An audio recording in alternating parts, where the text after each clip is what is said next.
Hello everyone, and welcome to the final episode of Wildwood Zoo altogether. This is the episode where I do my final tour of the zoo. As you can see, I'm starting from the very start, and I'll be working my way through. This is just to give you guys a one-to-one sort of walkthrough of what the zoo is going to be so far. And I'm here in game, so I can move around whenever I want, and I will just talk for a little bit. So the zoo is a little bit laggy, so I'm going to keep it unpaused for now, and when we come to a habitat which I particularly like or want to show you an animal, I might unpause it. So a little thing that I've done a little bit off camera is I have made a map. I won't be able to put this on the Steam page as a file just because there's only one file. I'm not going to go through the effort of trying to add that on there, but this is basically just a little map for me, so I can kind of show off what the zoo is to all my friends and family, and also you guys. You can have that there. A picture might come up on the screen. I don't know if future me has done that or not. But moving through the zoo, we are going to start in the East Asian themed area, which is basically just a giant Indian area of the zoo really. So as you can see, we've got an East Asian themed restroom there, and we start with the Bengal tiger. So you'll see lots of these zoo maps along the way, just to kind of give guests a guide. And here we have the white tigers, which if I'm not sure is home to Frosty, who is one of our famous tigers here. I think it was the firstborn of Marshmallow, who was the first animal ever added to the zoo, which I was very excited about. And let's just say my habitat building skills have improved a lot from this. Yeah, it's not looking too good, is it? But as we move on, also I love this view of this habitat, by the way, with the waterfall in the back. Let me just try and get a nice shot of it unpaused. Look at that. I love that view. So as we move past, we've got the wild boar, which I think I'm the first person to do a tropical wild boar habitat when the Eurasia Animal Pack came out. I have not ever done one of this before, like an animal which isn't usually built here. So I had zero inspiration, so this is completely off the top of my head, which I think is quite good actually. They've got these little pigs shooting out spurts of water onto the mangrove forest I've got here with all the boar.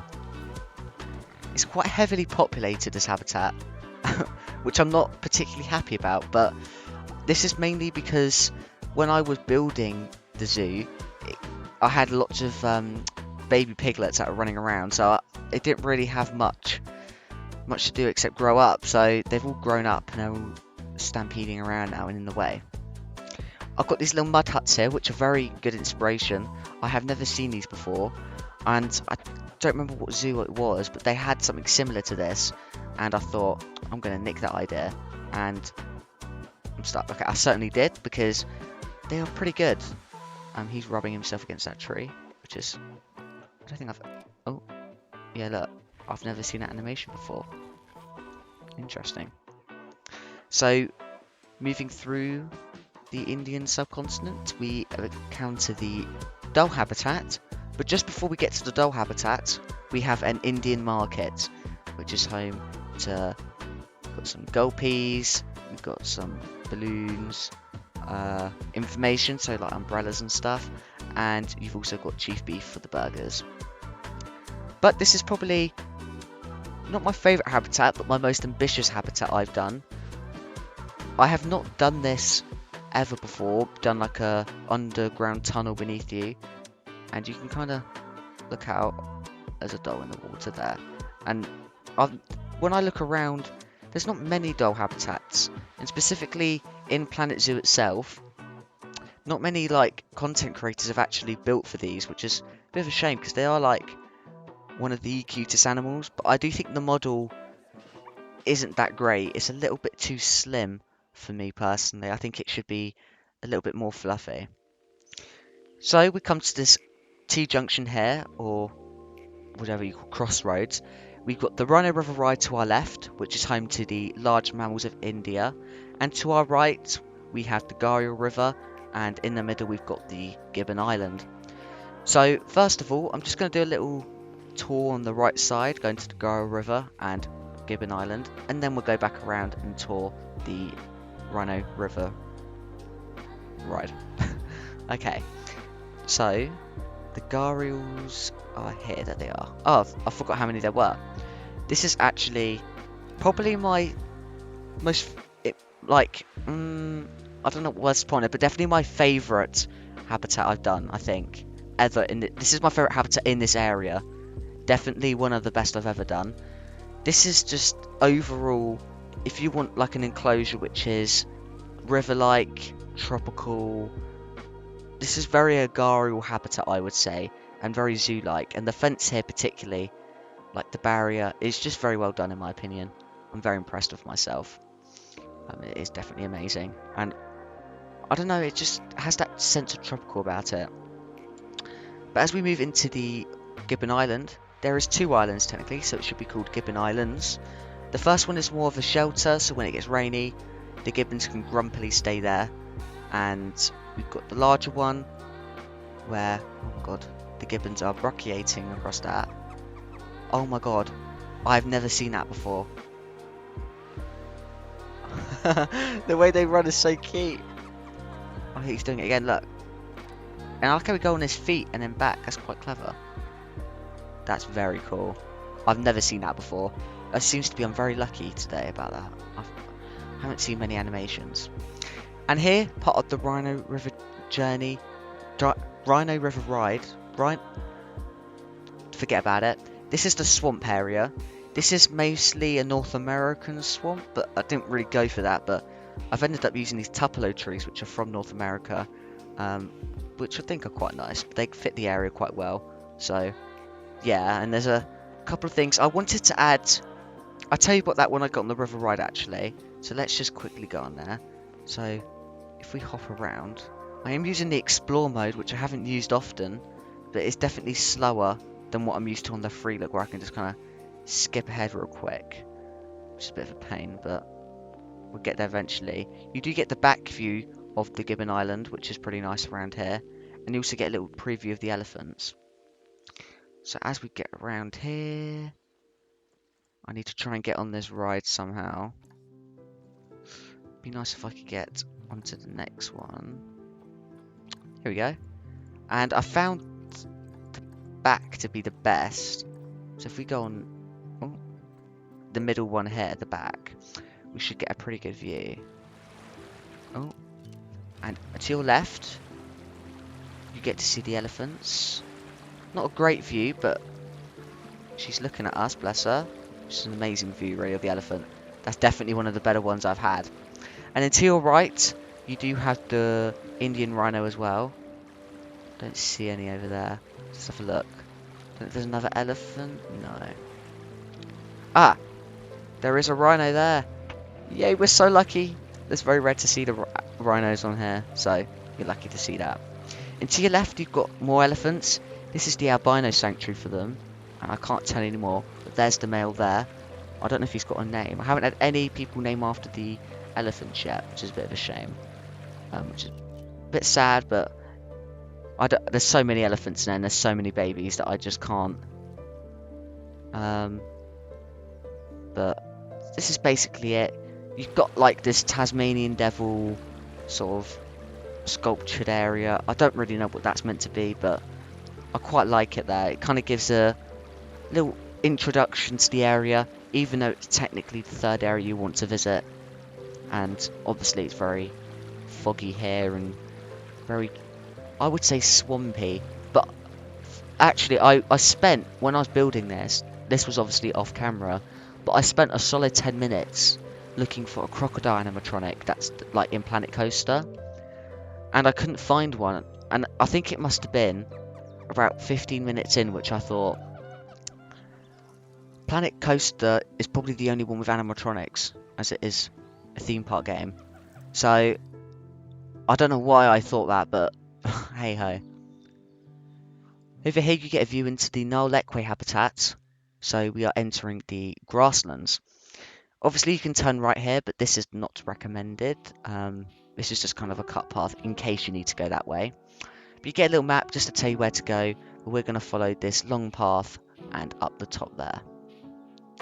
You also get a little preview into the Rhino Lodge, which I don't think we see any. And if you go along the left, we see the Way. So usually, well, what I envisioned for this habitat was there to be little feed dispensers along these poles. I didn't know how to make them at the time, so I didn't. And I still don't. But these little feed dispensers, and you kind of press a button, you put a little vending machine sort of token in. You can buy the start of the zoo, and you plop them in, and out pops a little feed bucket, and you can feed the Way as they come past, which is why there's these bars. I don't know if I explained that in the video, but that was what I was going for. And this is the Grasslands mixed habitat with the ostrich and the reticulated giraffe. You do have the leucistic ones in there, which is a bit unrealistic, but they are just so adorable, I had to add them in. You get a nice view into the giraffe lodge here, which you get a nice view of all the animals when they're in there. Luckily, there is quite a lot of animals, so you don't miss them, but it is a bit of a shame that there are so many of them, really. A bit unrealistic, but that's not what I was going for with the zoo. I was just generally having fun building habitats. This is probably one of the most realistic habitats I have, which is for the Nile monitor. So obviously, these guests can't climb up here, but you try and climb up the rocks and have a little look into here. And you can see them here. It's quite common to have an albino one. Don't know if in zoos they're popular, but they definitely are. And I love that restraint feeder. I don't think I've ever seen them use it. They can use it, and they have used it, but I've never seen them use it personally. And there should be babies in there too. So, I forgot what I named this area, but it's based off the Serengeti, and I think it was like horned... I can't remember what it was called, but this was my favourite habitat that I've built in this area. Definitely the best grasslands habitat I've ever built, and as you can see, they're running around. You've got some blue wildebeest there, and if I go around, there we go, there's tons of them in here. You've got some black wildebeest here, and you've also got some African buffalo with a baby there, and another baby there. They're all very adorable. I don't know if you've ever seen an African buffalo baby, but they're quite possibly my new favourites. If you have a look, look how adorable he is. I know I said the Highland cattle one was my favourite in that episode, in Sycamore Farm, but I must tell you, they're extremely adorable. And turning to my favourite area, my second favourite area of the zoo, is the Sahara Desert. The Saharan Desert. So as we go up here, you have the caracal to your left, and you're introduced to the African crested porcupine. And as we go along here, you see the caracal, which is the best habitat in this area, in my opinion, with the netting over the top, and just a lovely habitat in general. Very lush, and the caracals are all hiding in their little shelter backstage. Or are they? And there is a little secret Easter egg bunny, by the way. I don't know if you noticed that. But a fun fact about this episode, when I was building this, I had a caracal escape, and he was sitting up there the whole episode. I don't know if he's in the footage, but I had to fix it afterwards and try and get him down, which you can imagine was a bit of a hassle. So this is the dromedary camel and addax mixed exhibit. This is all the sort of arid animal pack animals, as you can probably tell. But it's just adorable how lush it is, and all the babies coming around. And personally, baby camels are one of my favourite babies ever, so always a good thing to see them. And obviously you've got the porcupine habitat here. You've got a leucistic one there, which I haven't seen in a while, and you've also got the normal variant there. These are one of the best animals to build for, extremely underrated. They have some of the best enrichment items, and obviously the burrow, which is really fun to kind of incorporate into your builds. And they also just generally small enough where you can create a nice habitat. So it's either these or the meerkats in the future for me, but this is like the replacement for the meerkats, in my opinion. As you can see as well, this is the oasis area. This habitat, I think, was meant to be called the Oasis or something like that. And it's got a predator-prey view, so the striped tailor can actually look into the habitat, because they do share genuinely the same geographic area. Wouldn't say they are, but I don't think they feast on them, but I hope they do, because it would be pretty cool if they did. As you can see, this area is based on the Lion King elephant graveyard, where poor Simba gets nearly killed by hyenas, which would have been a bit of an ending to a story, wouldn't it? But this is my favourite view of the habitat. Oh, and yeah, just generally really lush. And I see a striped hyena, which is quite rare for this habitat. And as you can see, he's just running around. We did have children in here, but they have grown up by the time this episode's out, so I'm sorry about that. Oh, before I skip ahead, I always forget, you get this back view of this habitat with the giraffes, which are just one of the best designed animals in the game. Oh, poor baby. Oh, that's a bit of an awkward animation. But here we've got two desert animals, exhibit animals. You've got the desert horned viper and the dung beetle, which I don't think... Oh, what? How do I manage to do this all the time? I'm going in free look mode. I'm fed up now. So as you can see, the dung beetles are in here, and they are rolling a piece of poo. They moved them. I did not know that. Oh, that is adorable. Okay, that is one of the coolest exhibit animals there is in the game. And I know on, I think it's console where they have them, you have the Africa pack and the Grasslands pack, which include these guys and the striped hyena. If you had to get anything, that is possibly the best pack you can get forever. I think it's even better than the aquatic one. It's just my favourite. Just all the animals in it can be built perfect, and you can build a whole African section with every single one of them. But here we've got the rhinos, which we do have a couple of people named after them. If I give them a little bit of a shout out, we have Unicorn and Cooper named after them, and they both have a little child.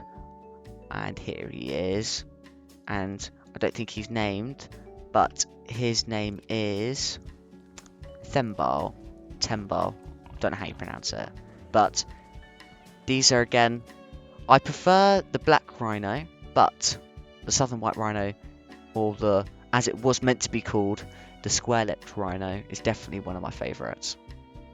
But now we head out of the grasslands area and head into the Oceanian section, where we have Tasmanian devils here. If we have a quick look, there they are, all scurrying about. We did have children in here, but they are too small to find, and they're just generally adorable, and quite notoriously hard to find in zoos as well. You've got another view here, and they are burrowing animals too, so you do have the burrows there. You've also got here, as I said, not many people come down here, but you do have the giant burrowing cockroach, and cuck, and these animals, actually, I don't think any, well, people know this obviously, but a bit underrated thing is that if you have an animal talk point talking about these guys, the keepers actually put them in their hands and kind of scare the guest, which is quite interesting. I haven't got an example of footage to show you, but it is quite interesting that they do that. So always quite a fun thing to have about a bit of activity going on in your zoos. Here we've got the Australian walkabout, which is basically just filled to the brim with red kangaroos and wallabies. I see a baby albino red kangaroo, which is very adorable, and the baby wallaby. Oh, he's so adorable. Again, Grasslands Animal Pack. I'm telling you, get a Grasslands Animal Pack and the Oceanian Pack, and you have an Australian area. Just amazing. Love them all.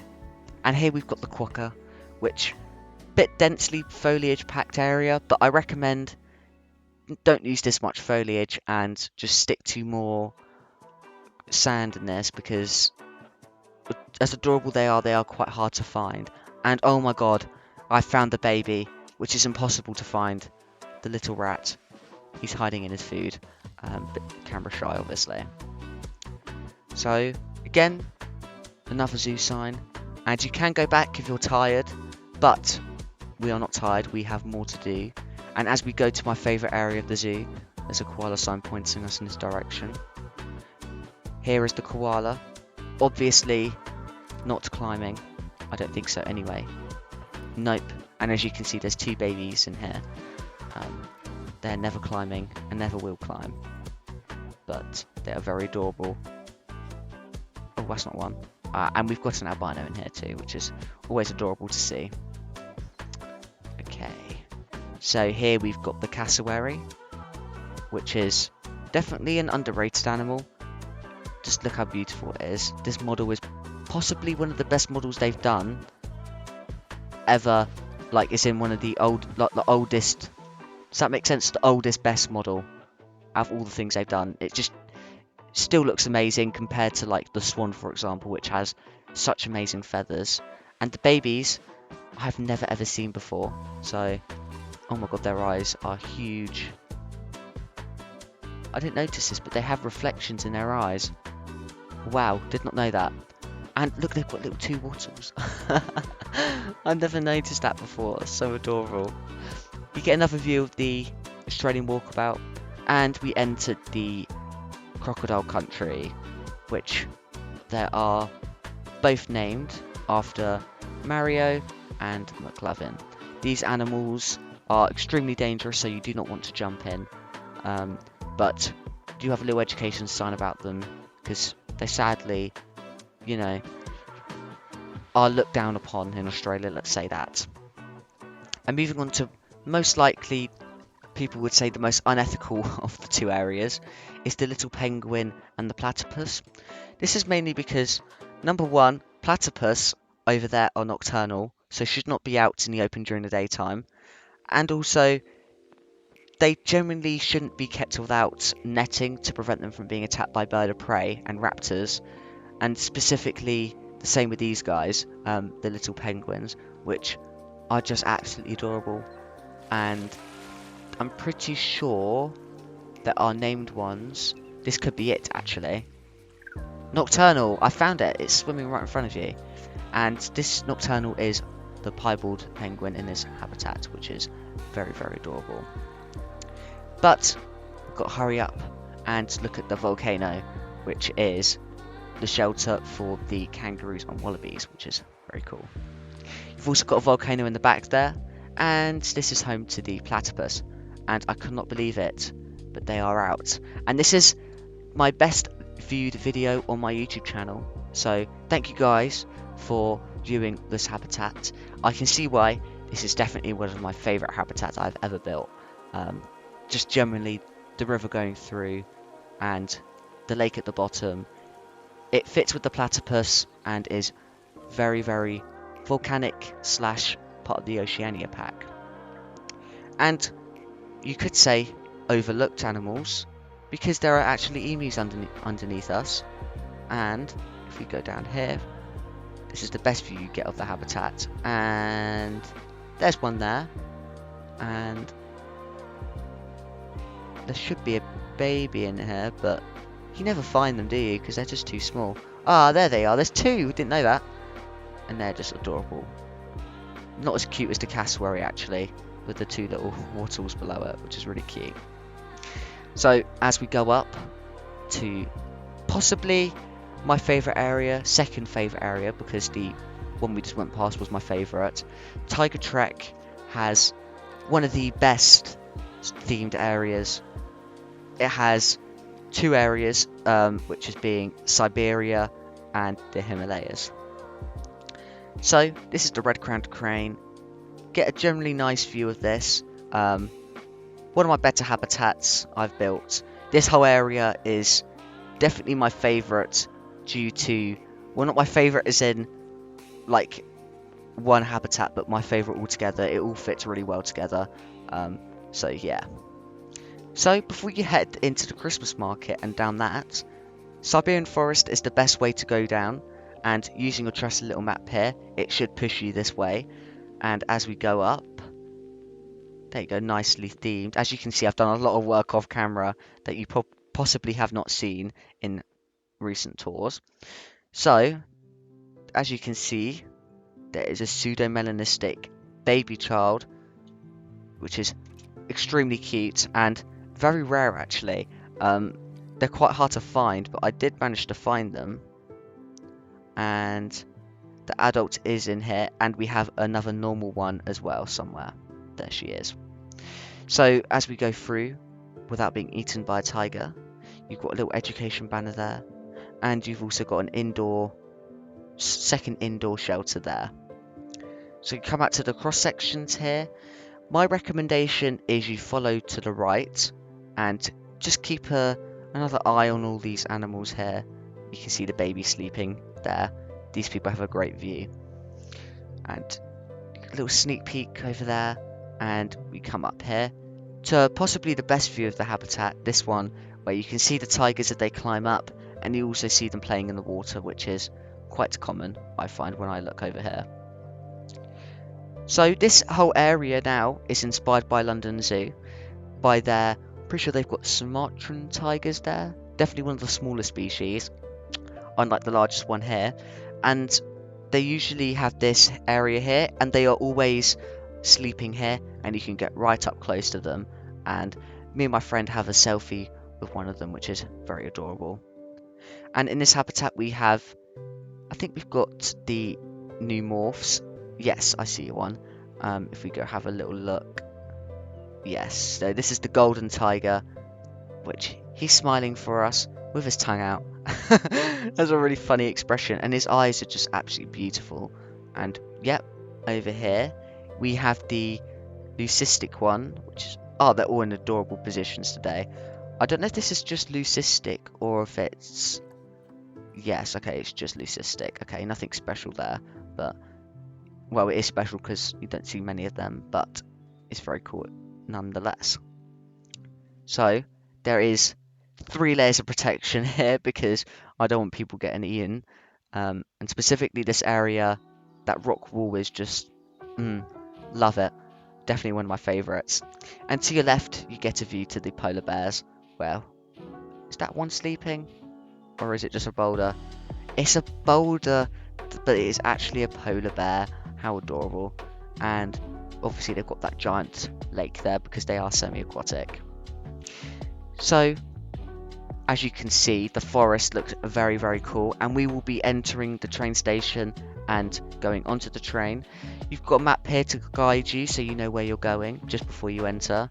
You speak to this lovely guy, buy a ticket, and get on the train. So let's hopefully get on this train without spoiling too much. Yep. And obviously the best way to do this is to get on the back of the train here.